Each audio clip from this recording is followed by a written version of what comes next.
tema kita hari ini dipilih oleh hamba-hamba Tuhan dari Menara Doa Segala Bangsa. Cara kerja otoritas. Saudara, kata otoritas itu dalam bahasa Indonesia belum ada terjemahan yang baku. Paling cuma dikatakan kuasa, wibawa. Ya, dan itu selalu kalau kita mendengar kata otoritas, maka hubungannya pasti dengan pemerintah atau pemerintahan. Dan itu betul. Karena otoritas itu bentuknya dalam suatu pemerintahan. Saya beri gambaran dulu supaya kita jelas. Apa yang terjadi bila di alam semesta ini tidak ada otoritas? Saudara bayangkan triliunan planet, bintang triliun yang beredar di alam semesta ini. Kalau nggak ada otoritas, saudara, bumi atau alam semesta yang kita ada sekarang nggak ada hari ini. Karena masing-masing bintang planet benturan ke sana kemari semaunya sendiri. Maka kalau tidak ada otoritas, muncul kata dalam bahasa asing, chaos. Ya, C-H-A-O-S, kacau. Nah, sekarang kita melihat bumi dengan begitu ragam fauna dan floranya. Ya, jangan bilang tentang manusianya dulu. Tentang fauna dan floranya. Binatang-binatang, hewan-hewan dari yang paling kecil sederhana. Ya, sampai yang paling hebat. Binatang dan tumbuh-tumbuhan. Bayangkan kalau mereka tidak diatur oleh satu otoritas. Kacaunya seperti apa? Nah, saya munculkan satu pertanyaan ini dulu supaya gampang kita nanti melangkah. Menurut kita semua, binatang dan tumbuh-tumbuhan dengan manusia, perhatikan ya, binatang dan tumbuh-tumbuhan dengan manusia.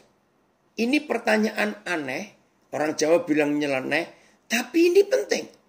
Supaya waktu kita belajar tentang cara kerja otoritas, kita langsung tahu. Saya ulangi pertanyaan ini penting. Beritahukan kepada anak-anak kita sejak mereka masih kecil tentang otoritas ini. Begini, antara binatang dengan tumbuh-tumbuhan dan manusia, mana yang sangat taat kepada otoritas? Kita atau mereka? Ini pertanyaan penting, saudara. Ada yang jawab? Saya tunggu di Zoom, di IG, FB. Mereka. Binatang dan tumbuhan itu jauh lebih taat kepada otoritas daripada kita, manusia ini. Saya beri pertanyaan lagi. Mereka atau kita yang bisa melawan Tuhan? Ini penting lagi pertanyaan ini. Saudara, sadis. Betul. Ini Pak Marquez ini dari Timor Leste. Ibu Ellen ini dosen Petra. Betul. Manusia. Saudara, ini loh masalahnya. Manusia ini paling pemberontak. Binatang tidak pernah bisa berkata tidak kepada Tuhan, pemilik otoritas. Binatang tidak pernah berkata tidak atau melawan. Kita yang melawan. Nah, salah satu bukti alam ini rusak, dunia ini rusak, bukan karena binatangnya, tapi karena kita. Apakah di Zoom ada yang bisa menayangkan Alkitab? Kalau tidak, saya akan baca. Nanti dibantu baca Pak Daniel. Oke. Yesaya 24 ayat 5. Tolong dibantu baca. Ini penting. Jadi kalau saudara melihat dunia rusak, jangan salahkan Tuhan. Karena orang-orang beragama paling pintar menyalahkan Tuhan. Tuhan kenapa diam? Kenapa? Nah, ayat ini akan menyadarkan kita. Kekacauan hidup kita, hidup tidak sehat. Karena kita melawan otoritas. Ya, Yesaya 24 ayat 5. Jadi bumi ini cemar. Bumi ini rusak. Bumi ini kacau. Bumi ini berantakan. Karena penduduknya. Penduduk bumi itu bukan binatang loh. Disebut penduduk karena punya ID, punya KTP. Binatang nggak perlu KTP. Bumi cemar karena manusia yang ngapain? Melanggar. Nah, dengar kata melanggar, hukum. Ini otoritas yang kita langgar. Manusia mengubah ketetapan alam. Otoritas diubah. Manusia merusak perjanjian kekal, perjanjian abadi. Hukum alam kita rusak. Rekayasa genetika dan sebagainya. Maka itu mulai hari ini jangan dikit-dikit bilang, Tuhan kenapa engkau diam? Tuhan kenapa engkau gak sembuhkan anak saya? Tuhan kenapa usaha saya bangkrut? Itu sama dengan begini doanya. Tuhan kenapa engkau gak bisa memberhentikan perang? Lihat itu perang gak habis-habis. Hari ini kita melihat berita Sri Paus ke Iran. Ya, Irak atau Iran? Oke. Melihat bekas Irak ya, bekas kejahatan ISIS. Aduh ngeri. Waktu saya mengikuti berita berapa hari ini. Hari ini terakhir kunjungan Paus ke Irak. Nah, kenapa Tuhan gak bisa berhentikan perang? Jawaban saya, perang itu yang mulai manusia. Kenapa minta Tuhan menghentikan? Saudara tahu gak? Perang itu gak bisa berhenti.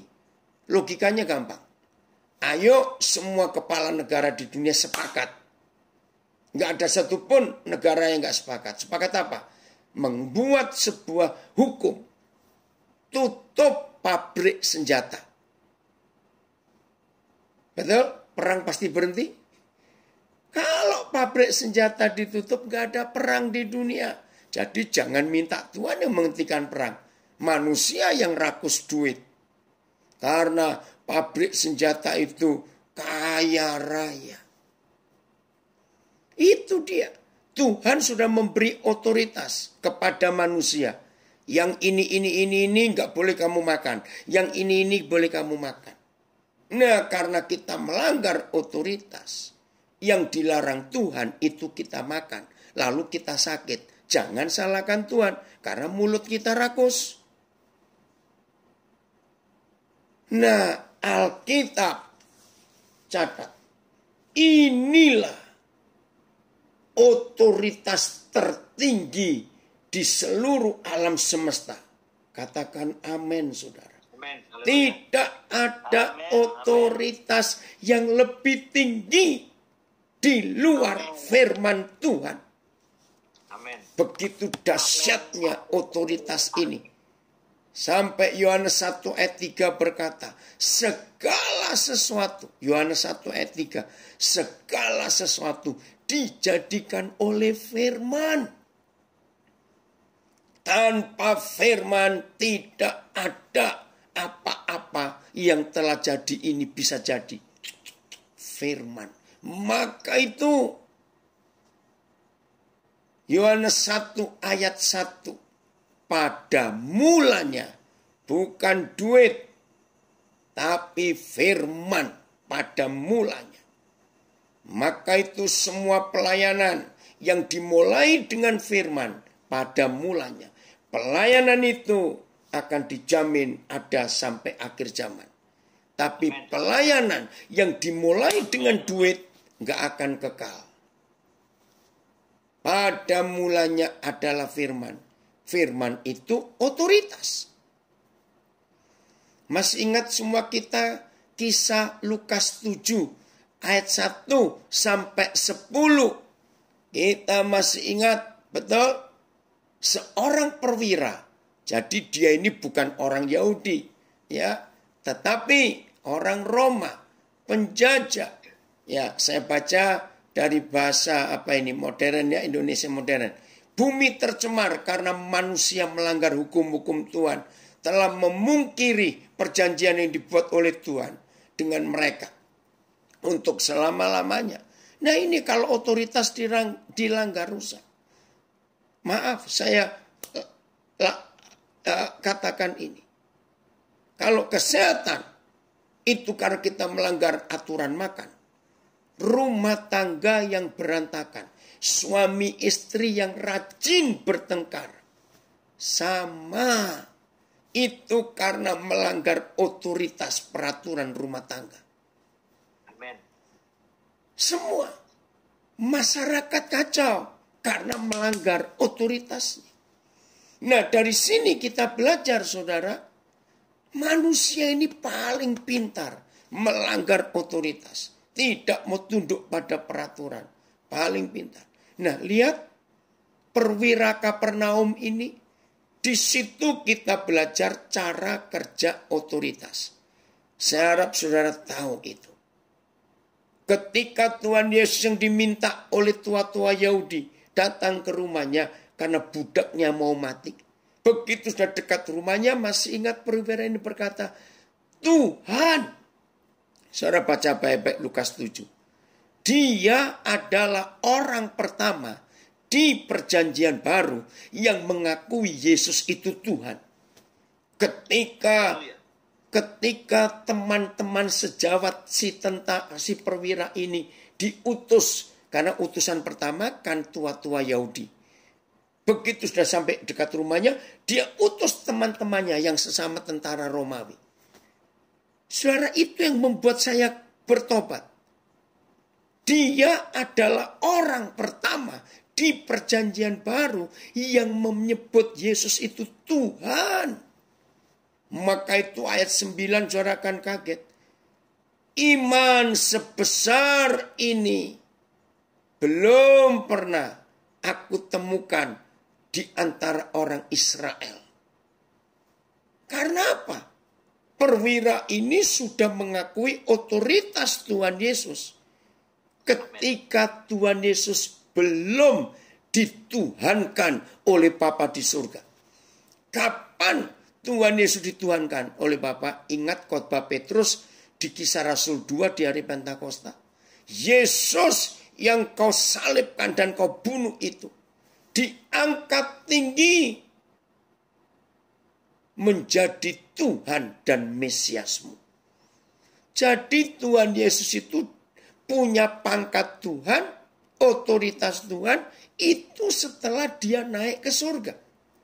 Nah, saudara bayangkan, di masa perwira Kapernaum itu, untuk sampai ke Yesus adalah Tuhan, itu lewat proses yang panjang. Saya persingkat. Yesus harus dikhianati oleh Yudas dulu. Tuhan Yesus harus ditangkap dulu. Ya, diadili dengan yang tidak adil. Dia disiksa. Dia disalibkan. Dia mati. Dia turun ke neraka kerajaan maut. Dia bangkit. Dia naik ke surga. Baru hari Pentakosta dia dilantik jadi raja segala raja dan Tuhan di atas segala Tuhan. Nah, bayangkan. Dari peristiwa perwira Kapernaum sampai Yesus naik ke surga. Itu kan perlu waktu dan proses yang panjang.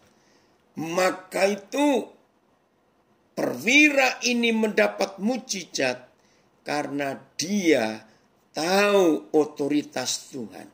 Yaitu di mulutnya. Cukup katakan sepatah kata saja. Masih ingat pernyataan ini? Itu membuat Tuhan Yesus heran. Ini yang luar biasa. Ya, ini anak saya dari Kutai Barat, memberikan terjemahan dalam The Passion. Ya. Unlike you, I'm just an ordinary man. Yet I understand the power of authority. And I see that authority operating through you. Saudara perhatikan. So, Master, Lord, just speak the word and healing will flow. Ini terjemahan The Passion. Terima kasih Eka. Saudara, betapa luar biasanya kalau kita tunduk pada otoritas. Amin. Haleluya. Ini yang kita harus tahu. Saya minta maaf dulu. Karena kalimat berikut ini akan membuat saudara kaget-kaget. Dan kalau saudara terkejut masih lumayan. Asal jangan menolak. Karena ini kebiasaan yang salah. Lukas 5 kita pernah dapat kisah Simon yang jumpa Tuhan Yesus. Kapan Simon dapat mujizat? Ya, saya ulangi lagi. Otoritas yang kita hormati, otoritas yang kita taati, pasti dan selalu menghasilkan mujizat. Amin. Mujizat tidak datang karena doa puasa. Itu pengajaran salah besar. Amin. Sebab kalau puasa bisa mendatangkan mujizat, ya jadilah dukun sekalian. Yang jadi sakti karena doa puasa. Tidak. Catat. Seluruh Alkitab menuliskan mujizat hanya karena ketaatan. Bukan karena doa puasa. Simon. Amin. Haleluya. Pegang ini. Jangan menyuruh orang doa puasa untuk dapat mujizat. Tidak. Lakukan satu perintah yang Yesus Tuhan pemilik tunggal otoritas itu. Kalau kita melakukan, mujizat terjadi. Ingat Simon? Haleluya. Sayang waktu ya. Begini kata Simon kepada Tuhan Yesus. Guru, ini siang hari. Ada matahari. Mana bisa ikan ditangkap. Nah apalagi Simon tahu Yesus itu tukang kayu sejak kecil. Nah Simon itu nelayan sejak kecil. Mana mungkin tukang kayu nasihati nelayan itu sama dengan tukang emas nasihati tukang batu. Nggak nyambung. Tapi Simon berkata, nanti cari di Lukas 5. Karena engkau menyuruhnya, aku melakukan. Nah di situ mujizat terjadi. Karena engkau menyuruhnya. Kapan mujizat itu terjadi? Ketika Yosua mau nyebrang masuk Israel lewat sungai Yordan. Banjir besar. Yosua 3 menulis ketika kaki imam yang di paling depan pikul tabut itu masuk ke air, mujizat terjadi. Ketaatan. Yeriko temboknya runtuh. Ini salah, banyak salah konsep. Bukan karena keliling 13 kali. Karena 6 hari 1 kali 1 ditambah hari ke-7 7 kali. Bukan. Lalu gereja membuat doa keliling. Bukan begitu. Tembok Yeriko runtuh karena mereka taat pada perintah, bukan pada perbuatan. Amin. Jangan lupa ini. Karena kalau kita menghormati otoritas, dahsyat. Nah, sekarang kita lihat negatifnya. Mengapa Musa dihukum tidak masuk Kanaan? Karena dia tidak menghormati otoritas di depan bangsa itu. Apa? Jelas otoritas berkata, Musa, katakan kepada bukit batu ini supaya air keluar. Musa emosi. Dan saya belajar cukup lama untuk fakta ini. Karena saya berkata gini, Papa, saya kok manggil Tuhan itu Papa. Beritahukan saya, kenapa sih Musa menurut saya bilang, salahnya kan kecil. Hanya beda bicara dan mukul. Coba renungkan. Kecil toh. Bedanya cuma suruhmu bicara, tapi Musa emosi mukul. Nah, apalagi coba saudara renungkan. Emosi Musa itu kan karena membela Tuhan. Karena bangsa itu kurang ajar betul. Maki-maki Tuhan. Wih, Musa emosi. Harus dihukum. Karena Musa tidak menghormati otoritas firman. Maka itu jangan main-main dengan otoritas. Maka itu hati-hati hamba-hamba Tuhan. Jangan seperti Musa. Kalau Musa tidak diajar hari itu, maka Musa bisa sombong. Ini tongkatku. Aku punya kuasa di tongkat ini. Betul. Tuhan memang memberikan otoritas kepada Musa di tongkat. Itu untuk meyakinkan Firaun bahwa Musa ini punya otoritas. Tapi dia lupa kalau otoritas itu milik Tuhan, bukan milik dia.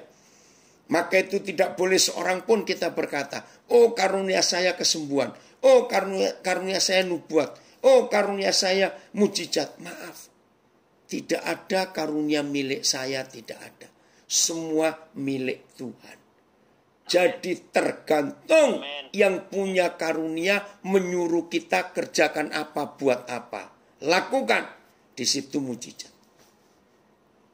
Jadi kalau Tuhan tidak memberi perintah, tidak ada mujizat. Karena otoritas itu mendatangkan kuasa.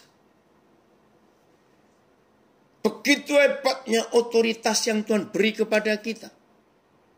Sehingga Tuhan Yesus pernah berkata, apa yang kau ikat di dunia akan terikat di surga. Apa yang kau lepaskan di dunia akan terlepas di surga. Itu artinya, saudara,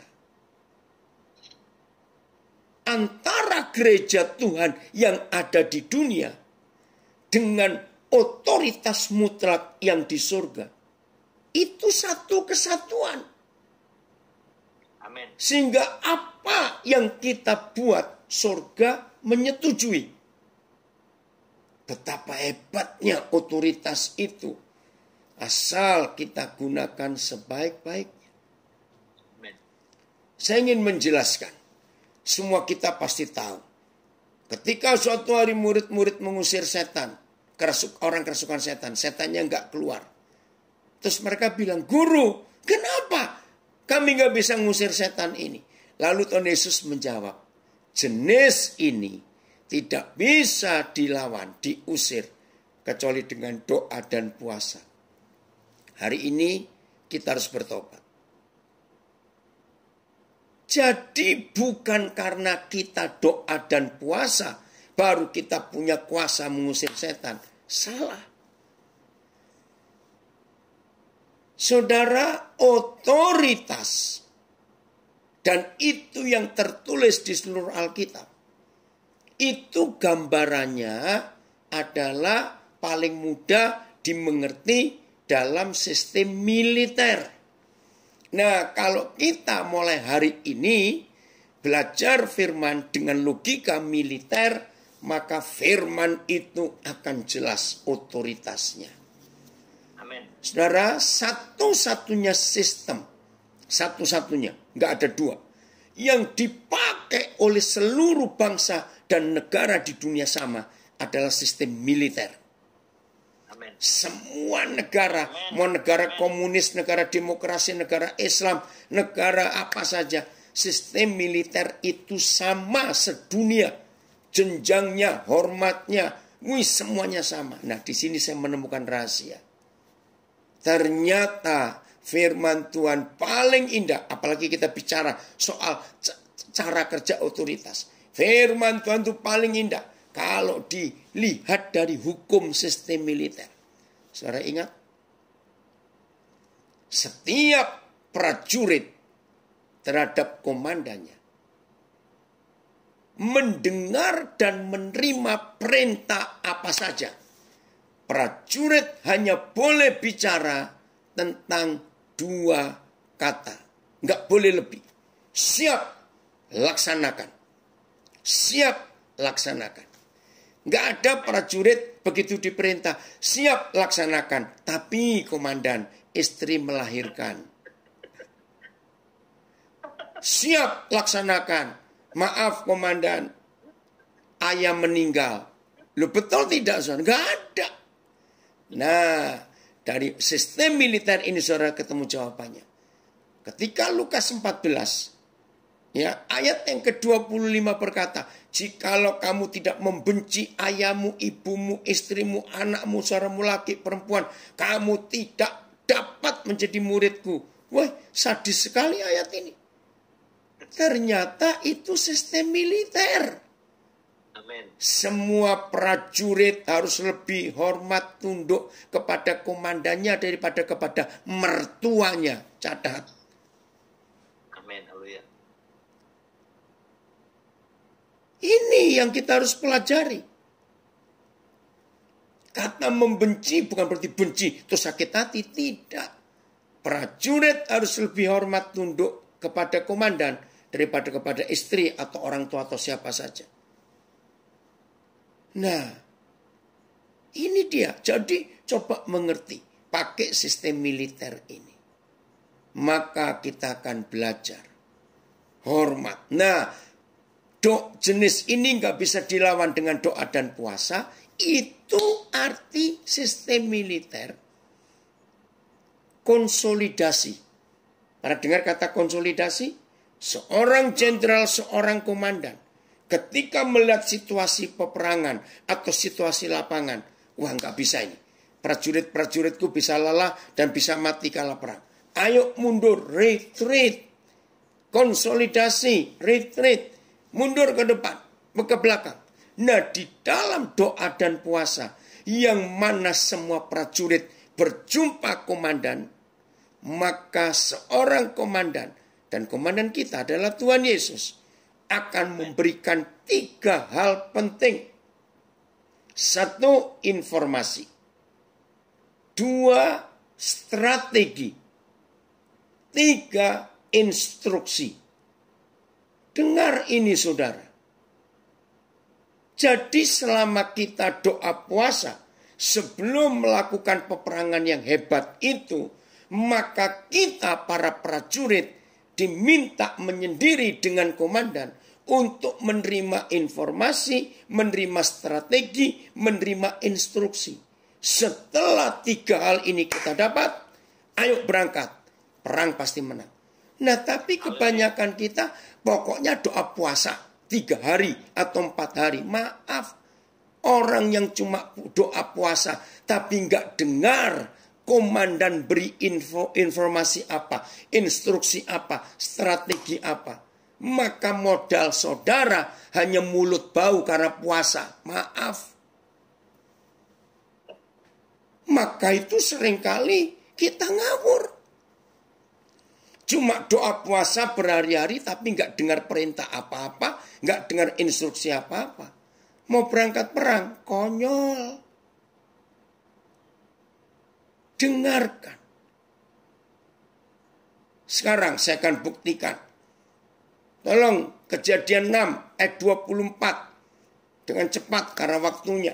Kita akan melihat saudara-saudara kita ini betapa tunduknya pada otoritas. Dan cara kerja otoritas akan kita lihat karena ketaatan. Kejadian 6 ayat 24. Terima kasih. Oh, maaf, 22. Maaf, saya salah. Maaf. Ya. Melakukan semuanya itu tepat seperti yang diperintahkan Allah kepadanya, demikianlah dilakukannya. Amin. Haleluya. Saudara perhatikan, tepat melakukan seperti yang diperintahkan Tuhan. Maka itu mujizat terjadi. Bayangkan. Zaman Nuh, hujan itu belum pernah turun karena banyak embun. Yang kedua, kapal itu belum ada. Zaman Nuh transportasi air belum ada. Bayangkan, suruh buat sebesar itu. Gergaji nggak ada, paku nggak ada, lem nggak ada, alat-alat navigasi pelayaran nggak ada. Tapi mujizat terjadi karena Nuh melakukan tepat seperti yang diperintahkan.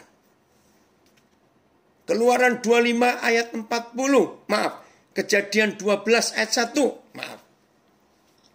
Ya, Kejadian 12. Ya. Kejadian 12 ayat 1, Ya. demikian firman Tuhan. Berfirmanlah Tuhan kepada Abram, pergilah dari negerimu dan dari sanak saudaramu dan dari rumah bapamu, ini ke negeri yang akan kutunjukkan kepadamu. Nah, ayat 4. Ini otoritas. Ayat 4. Lalu pergilah Abram seperti yang difirmankan Tuhan kepada. Ya, cukup sampai di situ saja. Dan Lot pun Ya. ikut bersama-sama dengan dia. Amin. Saudara perhatikan.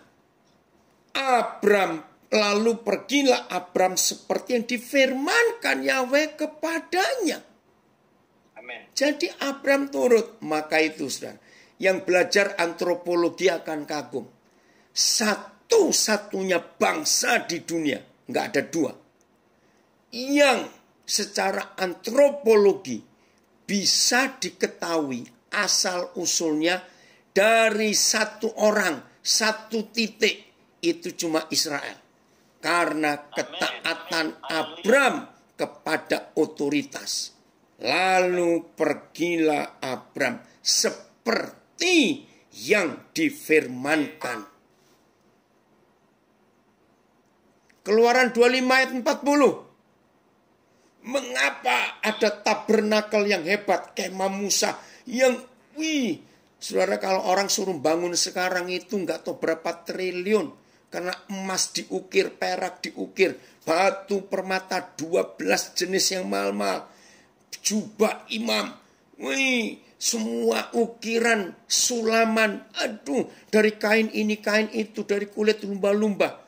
Kok bisa? Nah, ini penjelasannya. Silakan. Ayat 40. Dan ingatlah bahwa engkau membuat semuanya itu menurut contoh yang telah ditunjukkan kepadamu di atas gunung itu. Haleluya.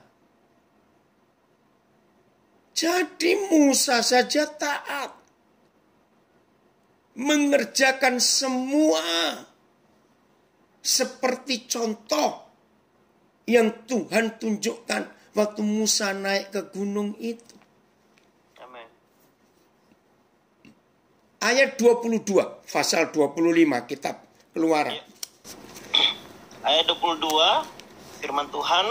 Dan di sanalah aku akan bertemu dengan engkau, dan dari atas tutup pendamaian itu, dari antara kedua kerub yang di atas tabut hukum itu, aku akan berbicara dengan engkau tentang segala sesuatu yang akan kuperintahkan kepadamu untuk disampaikan kepada orang Israel. Dahsyat saudara.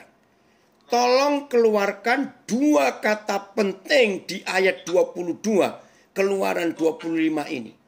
Penting. Di sanalah aku akan bertemu dengan engkau.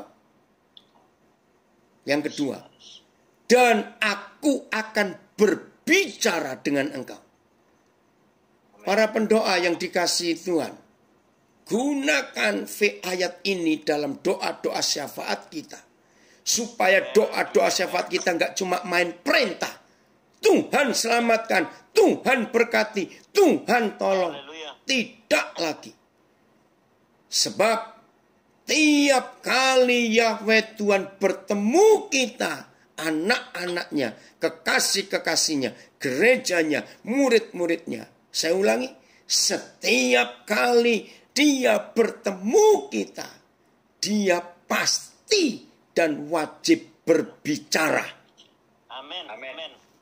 Simpan firman ini, saudara. Amin. Maka itu doa puasa yang penting bukan berapa harinya, bukan berapa jamnya. Doa puasa yang penting Itu karena kita dapat instruksi, informasi, dan strategi di dalam doa itu. Percuma kita doa syafaat, doa puasa, tapi tidak dapat mendengar suara Tuhan. Maka itu kita seringkali jahat. Maaf. Jahatnya di sini. Wih, kita doa kenceng untuk satu suku, satu daerah. Serius. 2 jam, 3 jam. Amin. Terus kita 2 bulan kemudian ngecek.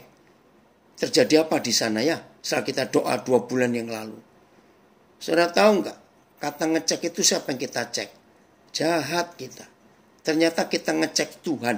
Sudah kerja nggak dia seperti perintah kita 2 bulan yang lalu? Loh betul tidak saudara? Ini kan kurang ajar betul.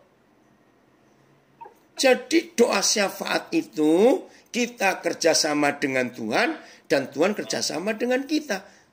Maka itu kalimat terakhir ayat 22 ini luar biasa. Aku berbicara kepadamu tentang segala sesuatu yang akan kuperintahkan untuk kau sampaikan kepada bangsa itu. Nah itu loh kuncinya doa syafaat, berdoa dengan Tuhan. Kita mendengar perintah. Segala sesuatu baru kita lakukan. Maka doa-doa kita doa yang dahsyat. Karena kita mentaati otoritas. Waktu kita menyendiri di menara-menara doa. Tuhan bertemu dan berbicara. Itu keren sekali. 2 Samuel 5 ayat yang ke-25.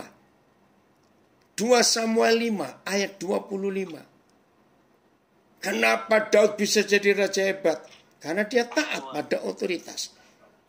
Ya, ayat 25. Dan Daud berbuat demikian seperti yang diperintahkan Tuhan kepadanya, maka ia memukul kala orang Filistin, mulai dari Geba sampai dekat Geser. Haleluya. Amin. Mengapa musuh-musuh bisa dikalahkan oleh Daud? Karena Daud melakukan. Saya ulangi lagi. Dan Daud berbuat demikian seperti yang diperintahkan Yahweh kepadanya. Jadi mujizat itu terjadi karena kita tunduk dan taat pada otoritas. Amin. Amin. Haleluya. Jangan kita merubah firman hanya dengan doa puasa tapi tetap budek. Maaf. Kalau kita rajin doa tapi tuli, percuma. Nggak ada perintah yang kita lakukan karena nggak tahu. Semua harus otoritas itu firman. Ingat perwira tadi. Maka itu penting sekali dalam hidup kita. Nah Tuhan Yesus dalam pelayanannya luar biasa. Mudah-mudahan ini ayat terakhir. Yohanes 5 ayat 20. Perhatikan saudara. Mengapa ada mujizat dalam hidup Tuhan Yesus? Karena dia taat. Ayat 20. Ya. Sebab Bapa mengasihi anak dan ia menunjukkan kepadanya segala sesuatu yang dikerjakannya sendiri, bahkan ia akan menunjukkan kepadanya pekerjaan-pekerjaan yang lebih besar lagi dari pekerjaan-pekerjaan itu, sehingga kamu menjadi heran. Haleluya. Amin. Amin. Kapan orang-orang di sekitar kita menjadi heran melihat apa yang kita kerjakan? Ini ayatnya. Kalau Yesus yang adalah Tuhan nggak berani kerjakan apa-apa sebelum dia lihat papanya menunjukkan apa-apa untuk dikerjakan. Siapa kita berani kurang ajar? Saudara, firman ini harus kita pegang. Karena Bapa mengasihi anak. Seringkali khotbah-khotbah gereja, Tuhan mengasihi saudara, maka itu dia berkati. Nah, ini ngawur. Kalau Tuhan mengasihi kita, maka buktinya Bapa itu menunjukkan. Bapa sendiri, kata sendiri itu kuncinya, nggak diwakilkan. Akan menunjukkan kepada anak apa yang harus dikerjakan. Bahkan lebih besar daripada itu. Wah, ini luar biasa. Begitu saudara dan saya tunduk pada otoritas, melakukan tepat seperti yang diperintahkan, orang akan heran melihat yang kita kerjakan. Orang gak akan heran melihat yang kita kerjakan, karena yang kita kerjakan rutinitas, orang sudah tahu. Noleh aja kagak. Tapi kalau kita mengerjakan yang baru, orang pasti noleh. Nah, yang baru hanya datang dari Bapa di surga, dari kuasa Roh Kudus. Luar biasa. Ayat terakhir. Bagaimana otoritas bekerja dalam hidup kita? Wahyu 14 ayat 1. Wahyu 14 ayat 1. Maaf, sudah 40 ayat 1. Ya, Wahyu 14 ayat 1.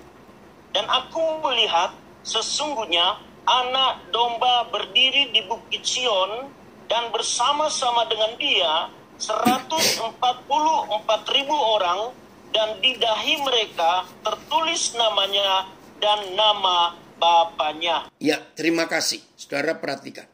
144.000 nggak usah kita bahas, itu nggak penting. Hanya seks Yehova yang goblok-goblok itu percaya, yang masuk surga cuma segitu. Enggak. Angka itu nggak penting. Saudara perhatikan. Ini satu-satunya ayat di seluruh Alkitab bahwa gereja, yaitu saudara dan saya, diberi otoritas yang sama dengan Tuhan Yesus. Kok bisa? Catat. Semua ayat, khususnya lihat waktu Stefanus mati di rajam batu. Ya, Tuhan Yesus berdiri. Tuhan Yesus duduk. Kita berdiri di hadapan anak domba.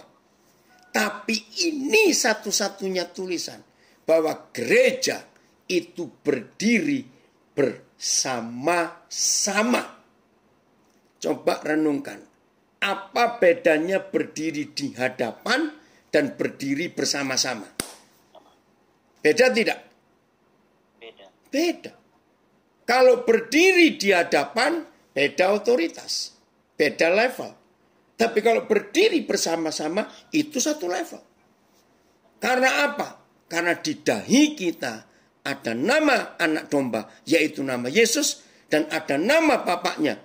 Nah, Papa kita punya nama loh, gak usah diperdebatkan. Namanya adalah Yahweh. Kalau di pikiran saudara dan pikiran saya, tunduk kepada otoritas Tuhan Yesus dan otoritas Yahweh Elohim yang kekal, kita layak berdiri bersama-sama dengan dia, bukan berdiri di hadapan. Maaf, supaya lengkap, maaf. Satu ayat lagi, Pak. Lukas 29, ya, ayat 22. Ya, Lukas 29 ayat 22. Lukas, sebentar, saya salah. Lukas 22 ayat 29. Maaf. Ya, ayat 29 demikian firman Tuhan. Dan aku menentukan hak-hak kerajaan bagi kamu, sama seperti Bapakku menentukannya bagiku. Wih. Amin. Ini otoritas yang Tuhan beri kepada kita. Amin. Berarti kepada kita para pemenang, gereja yang tunduk dan taat mutlak kepada otoritas, ditentukan hak-hak kerajaan yang sama dengan yang Bapa tentukan kepada Yesus. Saudara bayangkan, kalau kita semua mengerjakan otoritasnya dengan benar, setan kalah semua. Ayo mulai hari ini cara kerja otoritas kita hormati sungguh-sungguh. Terima kasih kepada Menara Doa Segala Bangsa, saya dapat kesempatan untuk berbagi. Tuhan memberkati kita semuanya dan lakukan firman Tuhan ini.